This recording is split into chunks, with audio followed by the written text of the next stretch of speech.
자, 6장입니다. 6장은 우리 기드온 사사에 대한 내용이에요. 우리가 온니엘, 그 다음에 에훗, 그 다음에 드보라, 이런 사사들을 살폈어요. 그 다음에 지금 이제 기드온으로 들어오는 중입니다. 그런데 그 온니엘은 모든 사살의 견본이 되는 역할을 하는 분이고, 에훗, 장애자이면서 이스라엘을 구원한 사사이고, 드보라는 여성임에도 불구하고 이스라엘을 구원한 사사의 이야기예요. 자, 그런 면에서 지금까지의 사사들은 다 어떤 모습을 보여주냐면 결함이 있는데도 불구하고 하나님이 함께 하시면 엄청난 승리를 이룰 수 있다라는 것을 보여주는 내용입니다. 지금 막 간식 시간 끝났는데. 자, 뭐 어쩌겠습니까? 사사기 6장입니다. 자, 그런데 이제 이 기드온의 이야기 6장, 그 다음에 6장이 이 기드온 얘기가 꽤 길어요. 어디까지 가냐면 자그만치 8장까지 가요. 8장까지. 그리고 사실 따지고 보면 9장도 아비멜렉이라고 하는 사람의 이야기가 나오는데 이 부분도 어떻게 보면 기드온하고 관련이 있는 내용이에요. 왜냐하면 아비멜렉이라는 자가 기드온의 첩의 자식이거든. 그래서 어떻게 보면 그 다음에 아비멜렉에 대한 이야기도 꽤 길어요. 9장하고 9장까지. 그래서 어떻게 보면 6, 7, 8, 9까지가 이 기드온과 관련된 이야기들이 총 넉 장에 걸쳐서 나옵니다. 그렇다면 이 기드온에 대한 이야기는 기드온에 대한 이야기를 통해서 우리에게 가르치고 싶은 내용이 많다는 거겠죠. 네. 그런 면에서 어떤 사사들의 이야기들을 가만 보면 그 분량으로만 쳐도 아주 그 뭔가 이 사사가 차지하는 비중이 얼마나 큰가 하는 것을 알 수 있어요. 그리고 또 사사기에 만만치 않게 또 나오는 인물이 누구냐? 삼손. 13, 14, 15, 16장까지. 그래서 이 삼손에 대한 이야기도 만만치 않게 많아요. 네. 그래서 이런 이야기들을 통해서 우리에게 어떤 교훈을 주려고 하나라는 것을 우리들이 좀 눈여겨서 살펴볼 필요가 있습니다. 자, 6장 1절. 이스라엘 자손이 나오는 말이 뭐예요? 그 다음에 또. 참 그러니까 정신 못 차리는 거야. 하나님이 보여주고 하나님의 놀라운 능력을 보여줬는데도 또 시간 지나고, 자, 아까 드보라가 큰 승리를 얻은 다음에 몇 년 동안 40년 동안 태평성대를 편안하게 지내게 되었어요. 자, 이렇게 사람들은요, 등 따숩고 배부르고 평안하면 하나님을 잊어버려요. 그래서 우리가 잠언 마지막 부분 31장에 보면 아굴의 잠언이라는 게 나와요. 부하게도 마옵시고 가난하게도 마옵시고. 왜 부하게도 마옵시고 했냐 하면 배불러서 여호와를 잊어버릴까 이러면서 하나님 앞에 그런 기도를 하고 있는 거예요. 그러니까 돈 많고 평안하고 잘 먹고 잘 산다고 축복이냐? 아니에요. 하나님의 함께 하심이 축복입니다. 근데 이스라엘 자손이 이렇게 또 하나님이 평안하게 해주셨으면 감사하고 이뤄야 되는데 여호와의 목전에 악을 행했다. 특별히 이들이 이 사사시대에 주로 행한 악은 어떤 악이냐 하면 우상숭배예요. 우상숭배. 그러니까 이 우상숭배는 우상을 사랑해서 제가 초기에도 얘기했지만 사사시대의 우상숭배는 뭐 우상을 뭐 정말 우상의 모습이 너무 아름답고 그래서 반해서 사랑한 게 아니고 농경 그 문화이기 때문에 농사를 짓기 위해서 바알신이라든지 그들의 우상의 힘을 빌어서 농사 잘 되게 해서 잘 먹고 잘 살려고 그냥 우상도 섬기고 하나님도 섬기고 이런 형태가 사사시대의 우상 종교야. 그건 물론 이제 왕정시대에도 마찬가지인데요. 자, 그러면 이렇게 우상을 섬기면 농사를 지어서 잘 먹고 잘 살아야 될 거 아니야. 자기네들이 우상 섬기면은 잘 먹고 잘 살라고 우상 섬겼을 거 아니에요. 그런데 이 우상을 섬겼는데 어떻게 되느냐? 하나님께서 그들에게 함께하지 않으시고 그들에게 징계를 내리니까 이 이스라엘 백성들이 어떻게 되었다? 7년 동안 아주 생고생을 하는데 누구에 의해서 생고생을 하느냐? 미디안 사람. 자, 이 미디안 사람이 먼 사람들이 아니에요. 우리가 모세의 장인 이드로도 어떻게 보면 미디안 사람. 이 미디안은 또 어떤 사람이냐 하면 여러분들 아브라함 아시죠? 아브라함이 사라가 죽고 나중에 첩을 하나 드려요. 그두라라고 하는. 그래서 이 그두라라고 하는 그 첩의 후손들이 누구냐면 미디안 족속이야. 미디안 족속이고요. 또 미디안은 또 어디서도 나오느냐? 이스라엘 백성들이 이제 출애굽을 해서 광야로 올 때 모압 사람들이 이스라엘 백성들을 두려워해가지고 발람이라고 하는 선지자를 고용해가지고 이스라엘 백성들을 저주하려고 했죠. 그때 이 모압 사람들과 힘을 합했던 사람들이 미디안 장로들이야. 그러니까 이 미디안 사람들은 뭔가 이스라엘 백성들하고 가까운 듯 하면서 또 어떨 때는 또 이스라엘 백성들을 간주발 괴롭히는 이런 족속들이 미디안 족속이에요. 자, 근데 이런 미디안 족속들이 쳐들어와 가지고 이스라엘 백성들을 막 이기는 거야. 그래서 이스라엘 백성들이 농사 지으면서 평야지대에서 편안하게 살아야 되는데 농사는커녕 이 평야지대에 살지 못하고 어디로 도망갔다? 산으로 도망을 가서 산에 가서 어떻게 사냐 하면 구멍과 굴과 산성을 만들었다. 그러니까 쉽게 얘기해서 무슨 생활을 하기 시작한 거냐면 두더지가 된 거예요. 두더지처럼 생활을 하는 거고 농사 잘 짓겠다고 이방 우상까지 막 섬겼는데 농사를 다 지어서 파종할 때가 되면 어떻게 되느냐 하면 이스라엘 미디안 사람들 이런 사람들이 싹 쳐들어와 가지고 소산을 멸하고 식물을 싹 쓸어가고 양도 소도 나귀도 몽땅 다 쓸어간다 이 말이죠. 그러니 우상 섬기는 소기의 목적을 이루었냐? 못 이루었지. 자, 그러니 하나님은 왜 이런 징계를 주시는 거냐 하면 너희들은 우상을 섬기면 뭔가 복 받을 거라고 생각을 하면서 우상을 섬기는데 한번 섬겨봐라. 그게 복을 주나 안 주나. 그러고서는 아주 이런 쓴맛을 보므로 우상은 아무것도 아니로구나.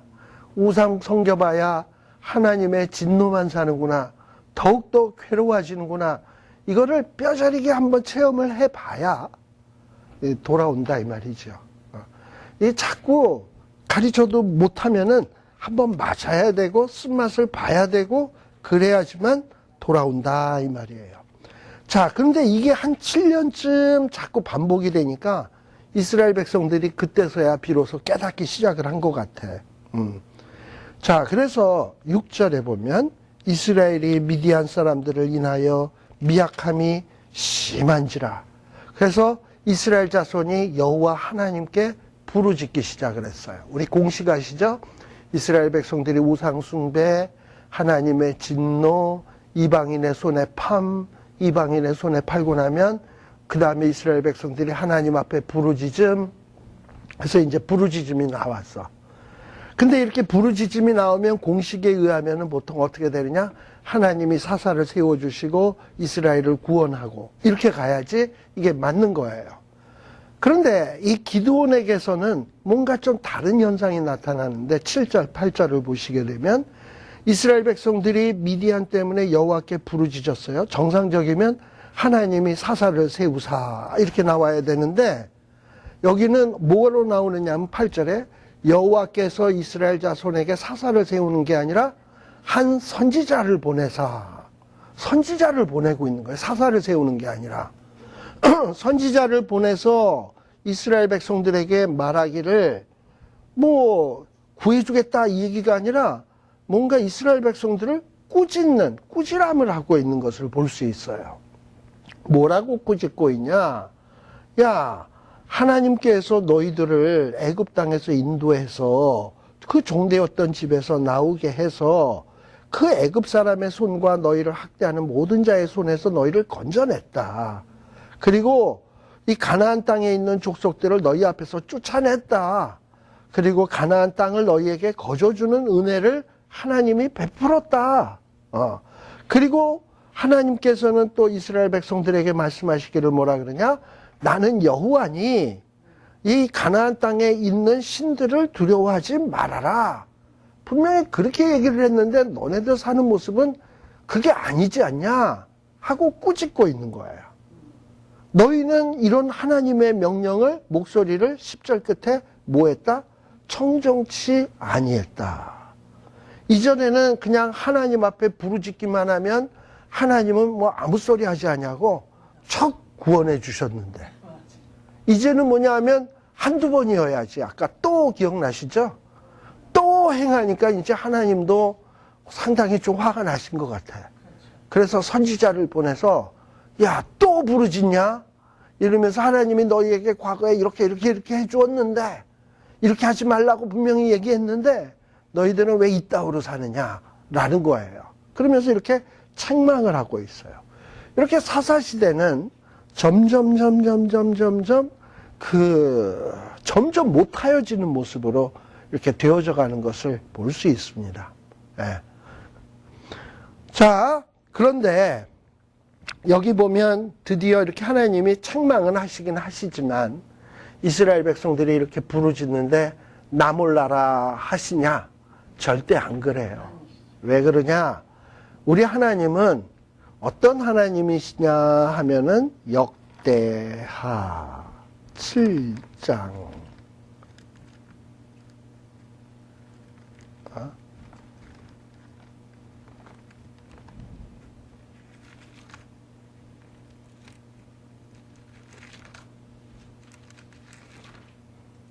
역대상 7장인가 보다. 역대상 7장.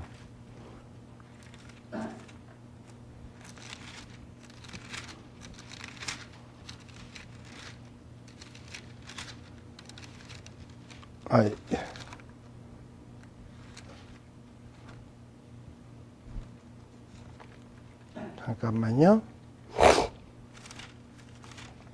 역대하 7장. 죄송합니다.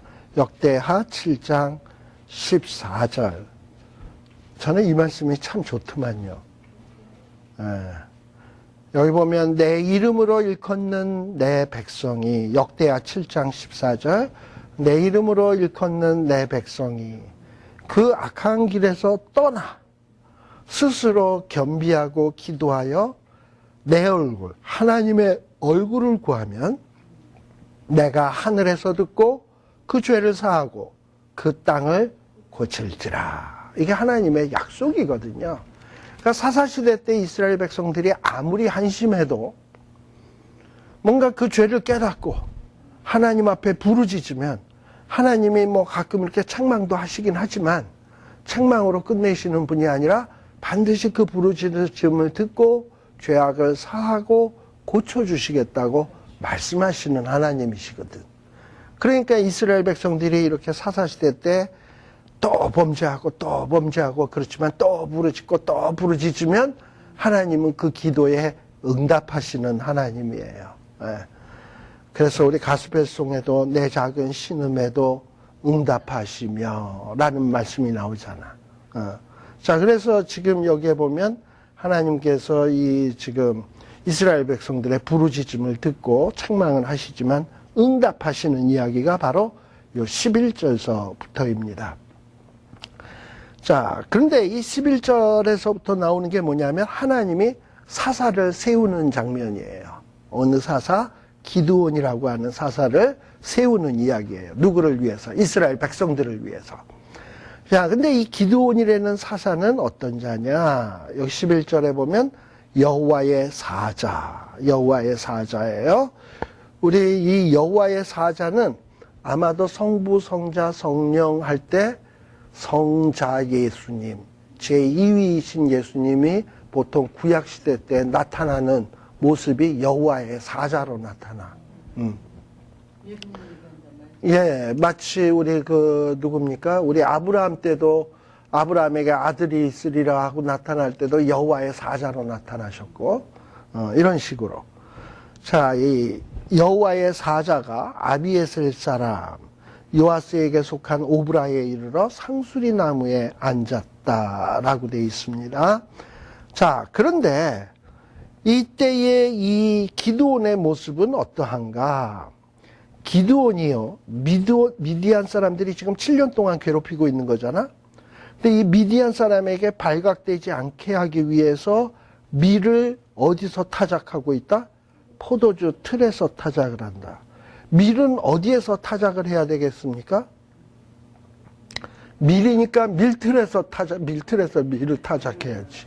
왜 밀을 포도주 틀에서 타작을 하겠습니까? 원래요, 밀은요, 밀을 타작하는 데는 굉장히 넓은 이 면적이 필요한가 봐요.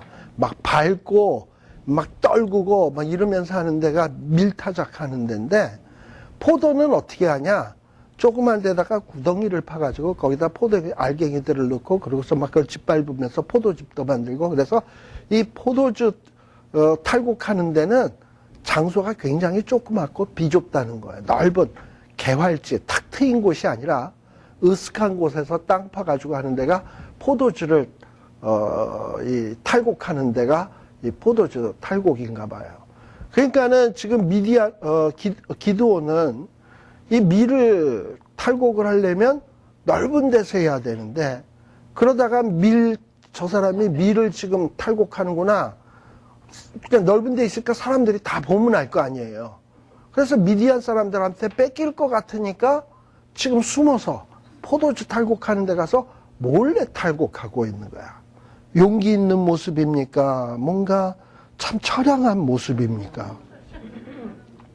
처량한 모습이에요. 뭐 울 밑에선 봉선하야 내 모양이 처량하다가 아니라 포도주 틀에 있는 기드온이요, 내 모양이 처량하다 라고 얘기할 수 있어요. 근데 이런 처량한 기드온에게 여호와의 사자가 나타나가지고 뭐라고 얘기해요? 말이 돼요, 이게? 큰 용사는 무슨 놈의 큰 용사? 지금 타작도 지금 큰 제대로 된 데서 하지도 못하고 포도주 틀에서 얘기하는데, 근데 왜 이렇게 큰 용사라고 하느냐? 기드온의 모습은 지금 천하에 한심하지만 하나님이 함께 하시면 얼마든지 뭐가 될 수 있다? 큰 용사가 될 수 있다는 거예요. 그러면서 큰 용사요. 왜? 여호와께서 너와 함께 계시도다. 이러면 큰 용사가 되는 거예요. 우리가 잘 알다시피 다윗이 그 큰 용사 골리앗 앞에 나가면서 한 말이 있죠. 너는 칼과 창으로 내 앞에 오거니와 나는 만군의 여호와의 이름으로 나간다. 키도 작고 무술도 실력도 떨어지고 무기도 한심한데 다윗이 골리앗보다도 더 큰 용사가 되었잖아. 왜? 하나님이 함께 하니까. 그래서 지금 그 얘기를 은근히 보여주는 거예요. 지금 기드온의 모습은 전혀 용사의 모습이 아니야. 겁장이의 모습, 뭐 진짜 한심한 모습인데, 하나님께서는 그래도 너와 함께 하시면, 여호와께서 너와 함께 하시면 뭐냐? 너는 얼마든지 이런 놀라운 일을 할 수 있는 큰 용사다라고 얘기를 하는 거예요. 자, 그런데 기드온은 이런 얘기를 듣고서도 이렇게 반갑지가 않았던 것 같아. 그러면서 뭔가 자기가 그동안에 갖고 있었던 불만을 하나님 앞에 토로하는 거예요. 그게 13절이에요. 뭐라고 얘기하냐? 아니, 하나님이 함께 한다니요, 큰 용사라니요, 하나님이 함께 하시면 왜 나라가 이 모양 이 꼴입니까? 7년 동안 미디안 사람들한테 이렇게 맨날 동네 북처럼 얻어맞아야 되는 것, 얻어맞는 이유는 도대체 뭡니까? 이러고서는 하나님 앞에 따져 묻고 있어요. 그러면서 뭐 하나님이 우리를 뭐 애굽에서 인도해내고 뭐 기적을 베풀었다고 하는데, 뭐 과거에, 그러니까 기드온도 어떤 사람이냐면 어떻게 보면 애굽에서 출애굽할 때의 기적을 못 본 사람 아닙니까? 그죠? 그러면서 그때 뭐 기적을 베풀었다고 뭐 사람들은 얘기하는데 그런 기적이 지금 어디 있습니까? 어디? 이러고 얘기하는 거야. 없기는 왜 없어? 40년 전에 드보라 때 있었잖아. 그러니까 그 40년 지내놓고 나니까 자기는 모르겠다는 거지. 지금 없으니까 없다는 거지. 그러면서 기적이 어디 있냐? 그러면서 하나님은 우리를 버렸다. 함께 하시는 게 아니라 우리를 버렸다. 그렇기 때문에 우리가 미디안 손에 붙어 있는 것, 미디안 사람들에게 의해서 지금 우리가 이렇게 처량하게 고통 속에서, 억압 속에서 사는 것 아니냐.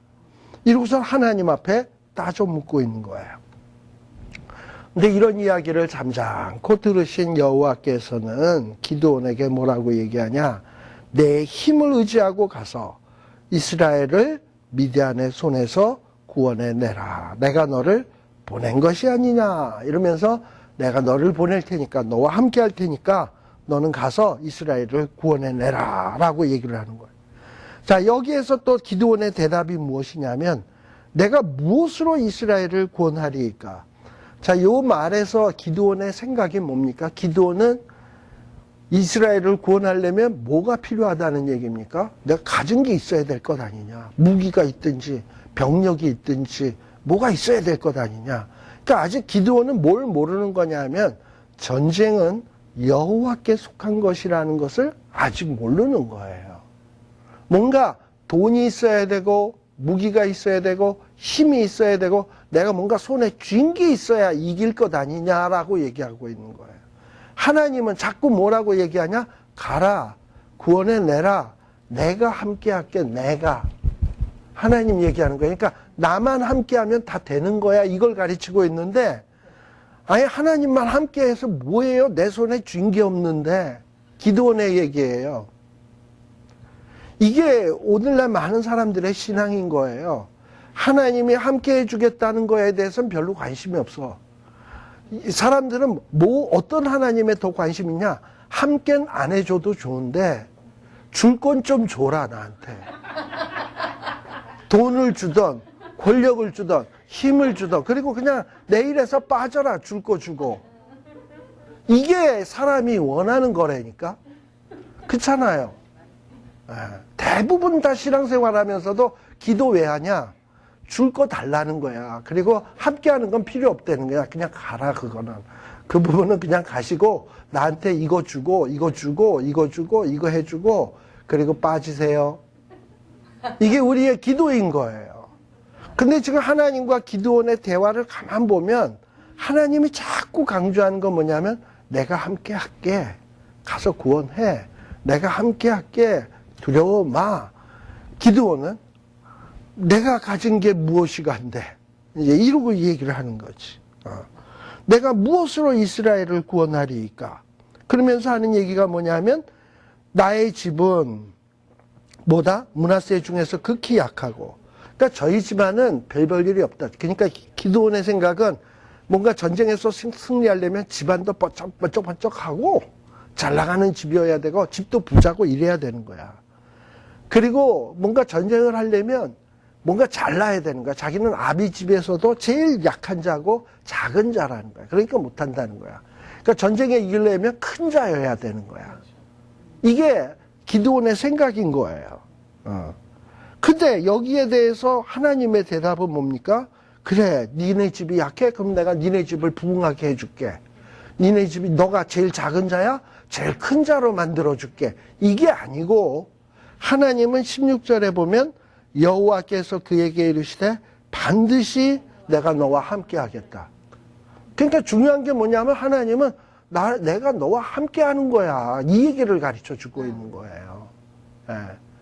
그러니까 우리가 신앙생활에 있어서 뭐가 중요한가 하는 걸 알아야 돼요.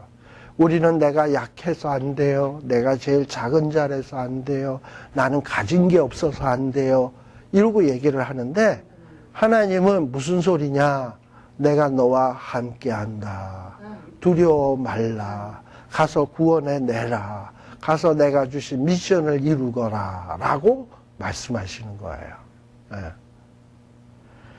자, 그런데 그래서 이렇게 하나님이 함께 하면 어떻게 되냐? 비록 작은 자지만 약한 자지만 가진 것 없는 기드온이지만 지금은 미디안 사람들이 두려워서 밀틀에서 밀을 타작하지 못하고 포도주 틀에서 타작하는 겁쟁이지만 이런 하나님이 함께 하시면 기드온이 어떻게 된다? 미디안 사람 전체를 마치 한 사람 두들겨 패듯 그렇게 팰 수 있게 해 주시겠다라고 약속하고 있는 거예요. 자, 근데 기드온은 이런 엄청난 약속을 받고서도 뭐라고 얘기하냐? 못 믿겠어. 그래서 하나님, 정말 내가 그렇게 하나님 앞에 은혜를 입은 자입니까? 그러면 표징을 내게 보이소서 하고 표징을 달라는 거예요. 증표를 보여달라는 거예요. 그러면서 증표를 보여줄 증표를 준비하고 계세요. 내가 그냥 빨리 가서 먹을 거랑 드릴 예물, 당신에게 드릴 선물. 여기서 말하는 예물이라는 건 히브리어로 미느하라는 말로 선물이라는 뜻이에요. 이런 선물 같은 거 갖고 와서 내가 드릴 때까지 이곳을 떠나지 마세요. 그리고 내가 돌아오면 증표를 쫙 하고 보여주세요. 하고서는 냅다 집으로 지금 달려가는 거예요. 증표를 보기 위해서. 그래서 이 증표를 볼 요량으로 19절에 보면 기드온이 가서 뭘 준비하냐. 염소 새끼 한 마리. 염소 애미가 맛있겠습니까? 염소 새끼가 맛있겠습니까? 새끼가 맛있죠? 송아지가 맛있습니까? 소고기가 맛있습니까? 송아지가 더 맛있겠죠? 돼지 새끼가 맛있겠습니까? 어미 돼지가 돼지 새끼가 맛있다. 좀 저기 멕시코 가보니까 걔네들 그 돼지 새끼를 이렇게 꼬챙이를 깨가지고 통째로 돼지고기를 굽더만요. 근데 그게 그렇게 고급 요리래. 새끼 돼지. 자, 그런데 여기 보면 염소 새끼 하나 준비하고, 그 다음에 가루로 한 에바라고 되어 있습니다. 에바가 어느 정도냐면 23리터예요. 23리터. 그러니까 굉장히 많은 양이에요. 에바가, 우리 성경에 보면 에바에 앉은 여인 나오죠? 그 선지서에 보게 되면, 이 에바에 여인이 그 안에 이렇게 앉아 있어. 자, 아모스서인가? 거기에 보면 에바에 앉은 여인에 대한 어떤 환상이 나온다고. 스가랴서에 나오는 거구나. 스가랴서에 보게 되면 에바에 앉은 여인의 이야기가 나와요. 그러니까 이 에바가 23리터니까 1리터가 1000cc거든. 그게 23개니까 얼마나 많은 양이에요? 그렇죠?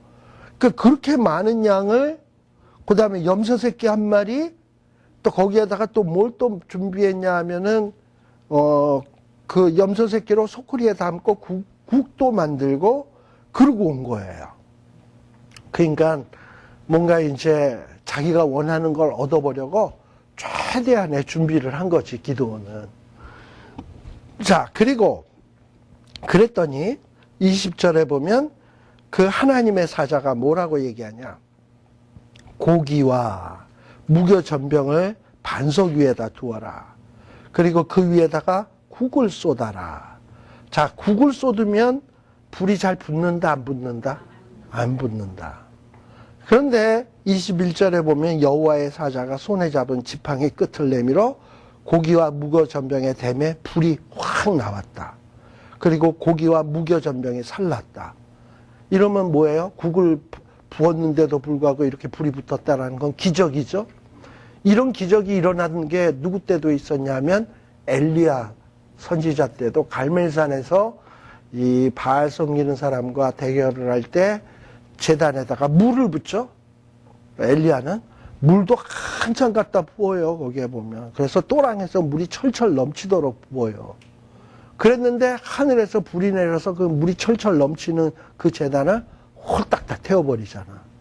그러니까 그 기적이에요. 그러니까 이게 뭐냐 하면은 하나님이 기드온과 함께 하겠다라는 하나의 증표였어요. 증표. 자, 그리고서는 뭐라고 얘기하느냐? 22절에 보면 기드온은 진짜 여호와의 사자 맞네. 그러고서는 어떤 생각이 있었냐면 여호와의 사자를 만나면 하나님을 직접 대하게 되면 죽는다라는 뭔가 진실 아닌 진실 같은 이런 교리를 좀 믿고 있었던 것 같아.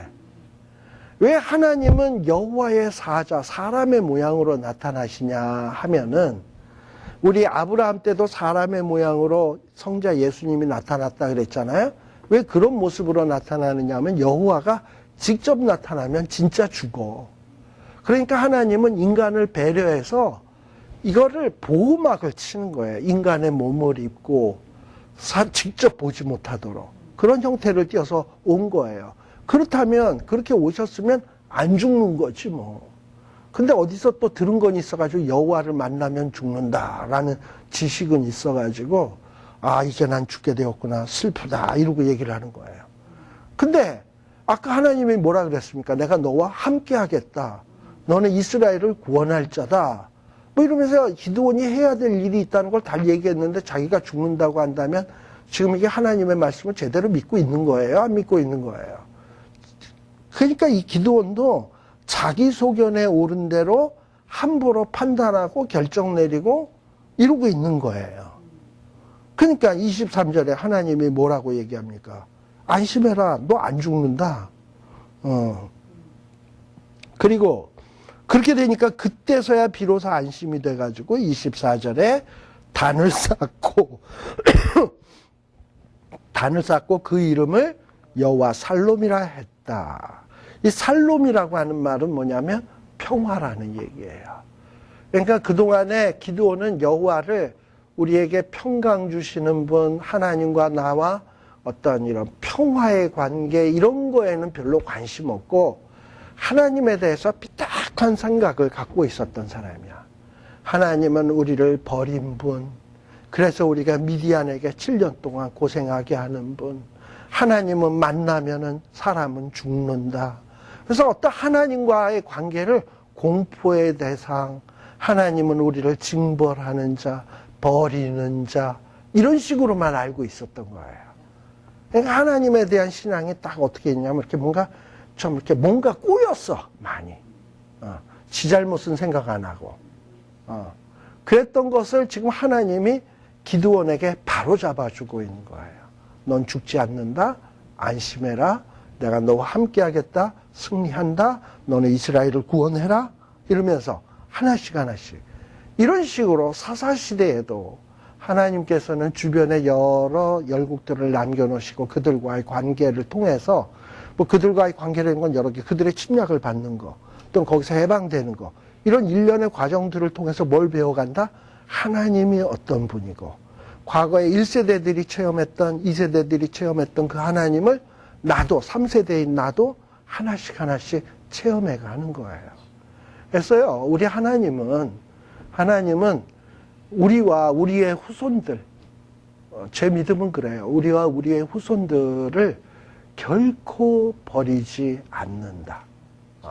결코 버리지 않고 우리를 지키신다. 그래서 그 버리지 않는다라는 얘기는 뭐냐면 우리 이사야서에 잠깐 요 얘기만 하고 오늘은 마칠게요. 이사야 몇 장이냐?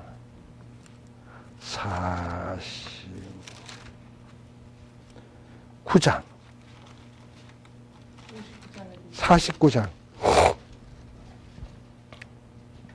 49장 14절 49장 14절 때 보시게 되면 이런 얘기가 나와요.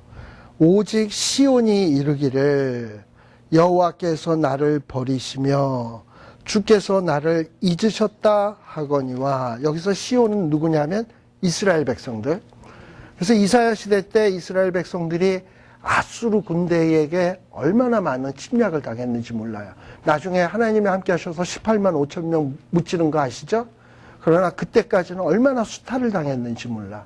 그렇게 이렇게 이스라엘 백성들이 수탈을 당하면서 이스라엘 백성들이 하는 얘기가 뭐냐면 하나님은 시온의 백성, 이스라엘의 백성들을 버리셨구나, 잊으셨구나. 아까 기드온처럼 미디안의 손에 파셔서 우리를 미디안의 손에 버리셨구나, 이렇게 생각을 하지만, 그래서 시온이 이르기를 여호와께서 나를 버리시며 주께서 나를 잊으셨다 하거니와 자, 여인이 어찌 그 젖먹는 자식을 잊겠으며 자기 태에서 난 아들을 긍휼히 여기지 않겠느냐. 자, 엄마가 자식을 잊습니까? 하긴 요즘 어떤 엄마는 자식을 때려서 뭐 죽이기도 하고 냉장고에다 집어넣기도 하고 이럽니다만, 보통 정상적으로는 부모가 자식을 잊는 법이 없죠. 그리고 자기 태에서 난 아들을 긍휼히 여기지 않는 부모가 없단 말이에요. 그런데 하나님은 뭐 또 아시냐? 혹시 부모가 그런 사실, 그런 중요한 것을 잊을지라도 나는 너를 뭐한다? 잊지 아니할 것이다. 왜? 내가 너를 내 손바닥에 새겼고, 그래서 하나님은 우리의 이름을 자기 손바닥에 새겼어. 잊지 않기 위해서. 그 다음에 너의 성벽이 항상 내 앞에 있나니 너의 자녀들은 속히 돌아오며 너를 헐며 너를 황폐하던 자들은 너를 떠나가리라. 그래서 하나님의 자녀들을 돌아오게 할 것이고요. 하나님의 자녀들을 황폐케 하던 자들은 떠나버리게, 쫓아버리시겠다라는 거예요. 하나님은 우리의 아버지시기 때문에. 예. 그래서요, 우리가 항상 잊지 말아야 될 것은, 하나님은 절대 우리를 잊으시는구나. 언젠가는 반드시 깨닫고 돌아오게 하시는구나. 지금 이 기드온도 하나님을 잊고 살았어요. 하나님이 나를 버렸다. 우리 백성 버렸다. 그래서 나는 이제 지질이 궁상으로 산다. 난 미디안 사람이 두렵다. 그래서 나는 포도주 틈에서 밀을 까부르지 못하고 밀틀에서 까부신다. 이러고서 살고 있는데, 이런 기드온에게 딱 나타나서 무슨 소리냐. 나 너와 함께 한다. 너를 통해서 이스라엘 구원하겠다. 걱정하지 마라. 두려워 말라. 하면서 기드온을 통해서 하나님이 어떤 분이신지를 배워주시는 것 아니겠습니까? 가르쳐 주시는 것 아니겠습니까? 그런 식으로 우리 하나님께서는 우리의 기도를 들으시고 우리의 자녀, 우리의 후손들에게도 어떻게 하시냐. 지금을 보면, 지금 뭐 우리 자녀들을 보면 저것들이 신앙생활 제대로 할까? 그리고 저것들은 진짜 하나님 앞에서 바르게 살까?